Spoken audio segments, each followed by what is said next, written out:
What's up, guys? Sub-Zero here, back for another VOD review. Today, doing a VOD review of a World Scrim and my first Chinese VOD review in a while. I'm trying to think of when the last time I did it.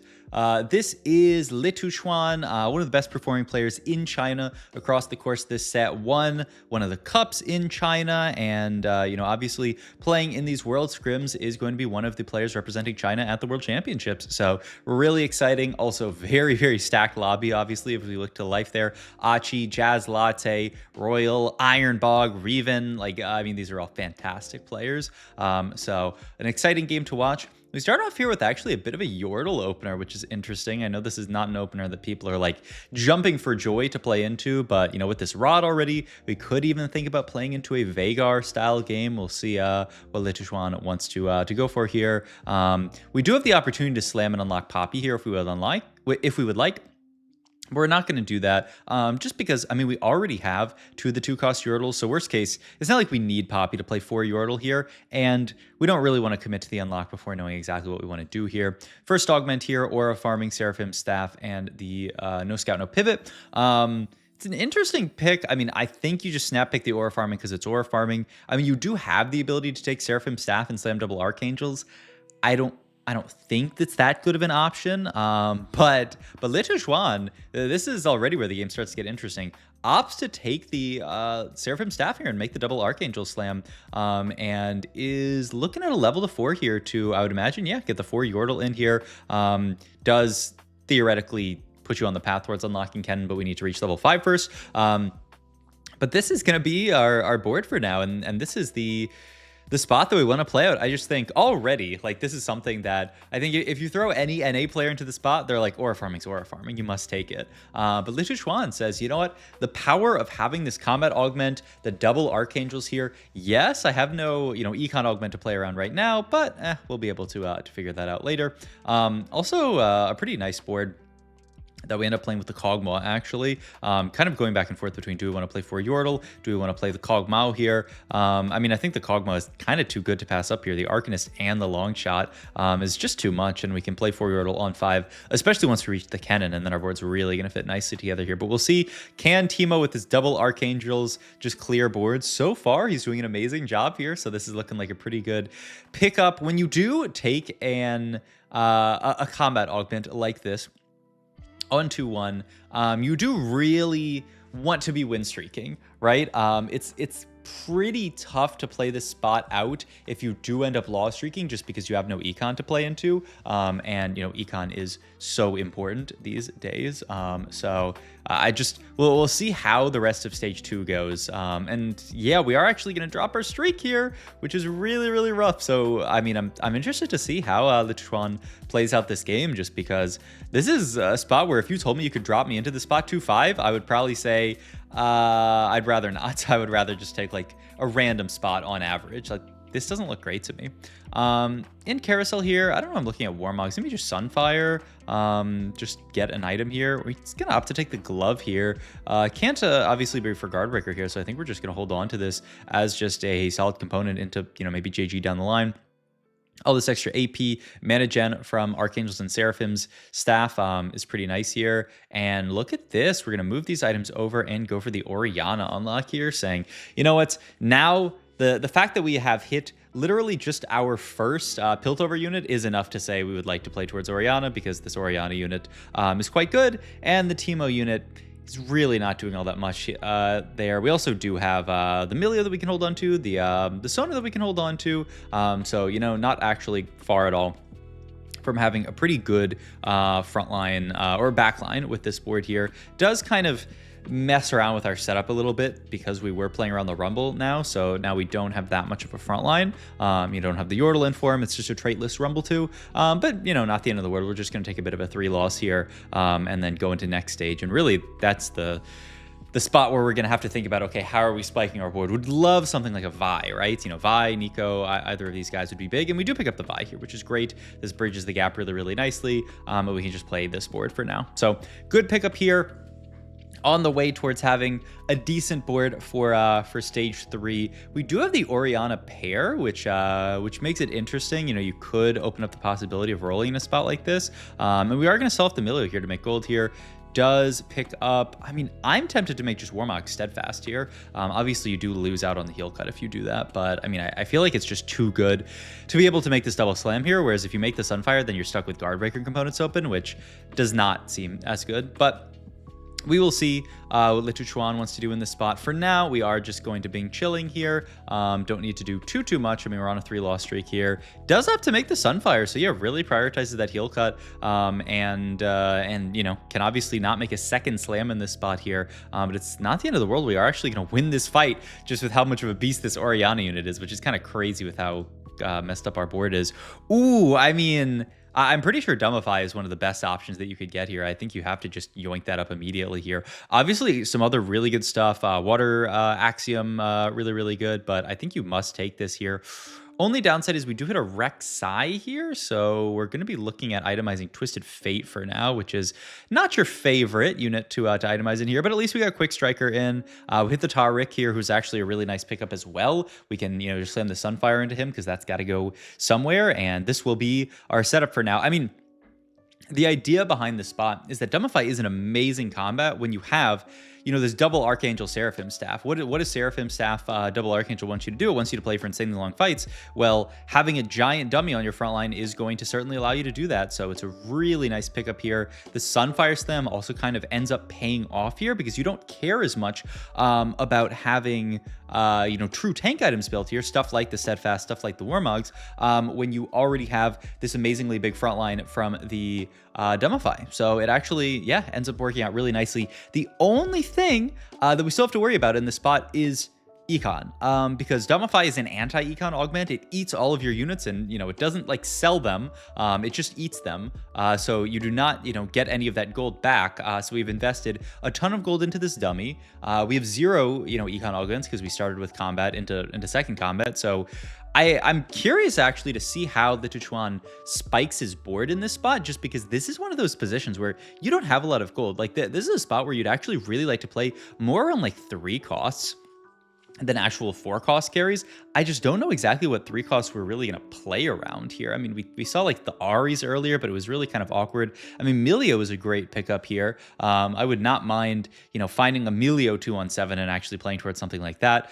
We are still opting to just play items on Sona here just because she does have Demacia, which makes sense here. All right, the VOD lagged a tiny bit for a second. These Chinese VOD websites are usually a little scuffed, but I think we're fine now. I think so, probably. Also, I need to sneeze in a second, but I might be the greatest mic sneeze muter of all time, by the way. Like, how many people have the mechanics to mute? Honestly, I think we'll see competitively next set. I've talked about this before, but next set is the set where I'm actually, I will predict myself to have the best success competitively that I'll ever have. I think my mechanics are actually not that bad for like the old man that I am. I'll be real with you guys. Like I think that I've seen myself like make like good pivots when I'm actually like getting TFT like reps in, and like I mean, I feel like these other TFT players are just like boomers. Like, obviously, I'm like not a spring chicken, but like I feel like so many TFT players are just like so slow. But I mean, maybe I'll put my money where my mouth is. Maybe. I say this every set, but this time for real. And this time for real, LiTuChuan really has to figure out what he is going to play towards this game, because we still need to find a board as well. We really, you know, are kind of playing around just the units that we picked up here. And we must, right? We're in the situation where we're quite broke. So it's not a situation where we really are able to do whatever we want here. We do pick up a golden dupe off a gold orb here, which will help a little bit us getting to our board. We do find a Lysandra as well, and immediately you can see we're holding that Sejuani. We immediately make the pivot into the Lysandra here. Actually not going to play the Sej for now because, you know, no reason to. Almost want to make it TG here. Ugh. I mean, yeah, I guess you have to make Steadfast and then go for something like a Nashor's JG is going to be your game plan here. And then this this cloak can still actually end up being Spark very likely. So we need a lot of rods in this spot. The list does help out a lot as far as bailing out our ability to just have a damage dealer, right? If we don't find this Lysandra, then, you know, we have to find 3 costs to play around. You still need some 3 costs or something to play around. Here is where the game, I think, really starts to heat up. We have all of these components in this spot. You know, that can build into to items out of this the spatula augment here. And yeah, we do have to take it here with the idea that we can slam Freljord Emblem. Makes perfect sense in this spot. We already have the Lysandra to play around, and Freljord has slowly, quickly, fastly, smartly become, in a lot of people's opinions, one of the strongest emblems that you can pick up, mostly because it provides you access to these higher levels of the Freljord vertical that you don't normally get access to. And higher vertical Freljord is actually quite strong if you can make it there. The problem is, without an emblem, you have to play a lot of just garbage units. But no longer the case. If we pick up this emblem here, we can actually play for more vertical Freljord and, you know, not be forced to play a lot of these garbage units. So really nice pickup here from LiTuChuan here. And it also gives us really good direction in this spot, something that we were definitely lacking prior to this pickup is like, what are we actually going to play here? And the answer is we're going to play around vertical Freljord using this Dummify to make the fights last really long on top of the Freljord effect, and then allow this Lysandra just to scale up an immense amount with her Archangels. I mean, here she's already 100 on both of them, and then, you know, you're getting that extra mana gen off of the Seraphims. Man, oh man, how nice would it be to pick up an Ornn with a Rod here? Yeah, a little optimistic probably. I could take Tyr here for Void Staff. Maybe that's just the best pickup here. We already have the heal cut. We need some kind of damage items, right? I think we're pretty good on tank items. 2 slammed already, and we have the Dummify. Ooh, Annie's a pretty juicy pickup here. And yeah, we are going to pick up the Annie. Gonna move the items over. We haven't actually leveled yet. I wonder if this is a distinct decision to not level in this spot here. And yeah, just gonna move all the items over to Tibber here. Really nice, just kind of like mid-game pivot into the Annie here. And now we are, okay, we are looking at leveling here. We just kind of ran out of time in the moment to do it all. I mean, it is very smart to prioritize moving items. Normally you do want to like level first and move items later. But you know, in a spot like this where you're having to move items to Annie and Tibbers here, it's a lot of work here. And you can see, look at this Tibbers go with the Annie still burning everybody down. The Freljord Timber is just completely unkillable, and we win this fight against Achi here. That is actually a crazy win here that spikes us immensely. We are going to pick up Braum here, fit 5 Frel, and we're actually going to roll really deep here. Pick up the Braum 2. That was actually a big miss. We wasted our remover there. You can just bench Tibbers and the items pop off because Tibbers is not a real unit. But LiTuChuan actually, yeah, a little bit of an error, just kind of like running out of time and just autopiloting and wasting a remover there. Probably going to be fine. We still have 3 removers left over. But you know, if we get to like stage 6 this game and we're missing 1 remover, I mean, you know what to blame. It's just a small mistake there, but hopefully won't end up costing us too dearly here. Take another loss here. Get the Volibear unlock, which is really big in this spot. And you can see why we did roll on 8. We have such good combat augments. You're really not permitted to go fast 9 in this spot. There's so many things wrong with our board, right? Prior to hitting the Braum 2, our only front line really was the Dummify. Now we have a little bit better front line. We also look at this, slam the item onto Ash here in order to unlock the Tryndamere so that we can play the 7 Freljord, and then we can move a TG. We can slam onto our Volibear here, make a Declaw onto our frontliner in the Braum, and just, yeah, complete our items really nicely. We are also noting there that was at least 4 Lysandras out. Lys, normally not a very contested unit, but in this game, looking like she is going to be, which is going to be quite obnoxious for us, but hopefully all things will be okay. Our front line gets blown through pretty quickly. All right, I'll pause again. All right, we're finishing the VOD on 720p because this thingy is not that it doesn't want to be very nice to me. I'll be real. Okay. We are back here though. We are back here. All right, but yeah, I mean, this fight insanely close here, but Annie, oh, just barely not able to actually clutch it out against the 7 Noxes here. So yeah, we got to continue to roll down here. That is Annie 2 with dupe. Is that not just enough already? We're actually going to continue to roll. Oh my God, wait. We're so close to Braum 3 all of a sudden. Okay, we do pick up the the Nivea, which is nice. Do you even make Taric 2 here? I don't think you do. We're 2 off Braum 3, just literally out of nowhere, rolling it down on 8. Are we back on, you know, the 3-star 4-cost patch where everybody's playing for it? I mean, with the dupe, it's actually very easy to hit, though.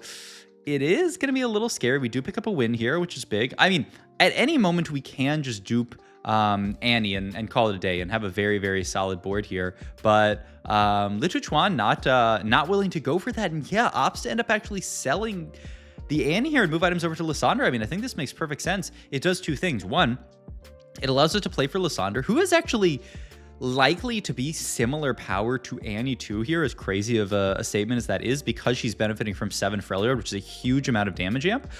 So there's a lot of value in just playing around the Lysandra. And 2, this preserves our ability to go for Braum 3. So I think this is a good call here. 21,000 damage out of Lysandra. You know, you want to be like, oh, you know, that was an Annie 2 diff, but I mean, I think that was just a very strong board that we ended up fighting here. There is, I was looking at JG here, and yep, we are going to take the JG here. You can move the Void Staff. The question is to where? And I guess we'll find out the answer soon. The problem is that guy, there was a guy that has a Braum 2, right? So it's actually very tough for us to reach anything here until that player ends up dying. Ooh, that is a Braum, but we have to find... no, you have to have that player who's holding Braum 2 die, right? I don't think I'm crazy, because I think there's, I mean, we are now holding 7 Braums, and that guy's holding the other 3. It's literally impossible unless we get another dupe, unless I'm crazy and that was not a Braum there. Well, I guess if we find a Braum, then obviously that player did not have it, but we're continuing to scout here. I mean, the upside is our board's still very strong. If we ever want to, we can just dupe onto the Volibear and be pretty happy with it. We are just continuing to roll it down every single round here, and continuing to scout our opponents here. We'll see when we fight that player. I thought for sure that I did see somebody with a Braum too, but I guess we'll see.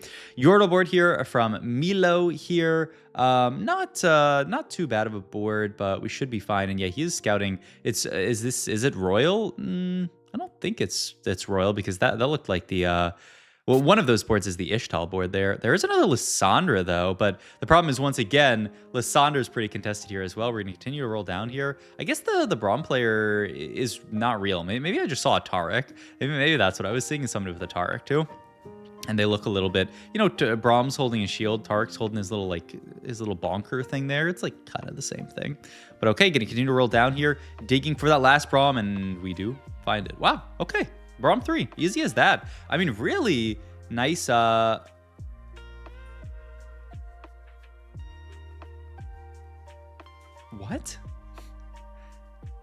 Double Archangel Braum? Oh my god. It's the DR and the damage. Yeah, I mean, why not? He's going to get, literally, you saw he hovered over the ability there. It's 95% DR, and then when he casts, he does like 1 trillion damage. I mean, these 3-star 4-cost frontliners, it is funny. Like, usually you are incentivized to build like damage on them, just because at this point they do so much damage that like your only downside is having them not just like one-shot the board. And so that is what LiTuChuan goes for here. The Archangel Declaw Braum here. This is kind of woke, but I mean, look at that cast. He literally just does not take damage while he casts, and then he just destroys the entire board as he walks up there. That is actually hilarious here. I mean, I think we're going to coast to a dub here. Couple more fights, maybe even a double kill here. Won't end the game with a Volibear too. I mean, that is a big, that is a big Brock, but I don't know if the Brock is big enough to deal with Braum 3. Braum 3 is Braum 3. What a fun game with, I mean, I really like the Archangel idea into the Dummify, into the Freljord spat, into getting the Duplicator, into playing for Braum 3 and just a, you know, a not very contested unit. We'll see. Do we have any issues here? I think the answer is going to be no. Yeah, the DR plus the damage is just absolutely monstrous here, and it is going to be a dub for LiTuChuan. So, hope you guys enjoyed this video. If you did, please like, comment, and subscribe. Check my Twitch or Metafy. All my links down below, and I'll see you guys in the next video. Thanks for watching as always.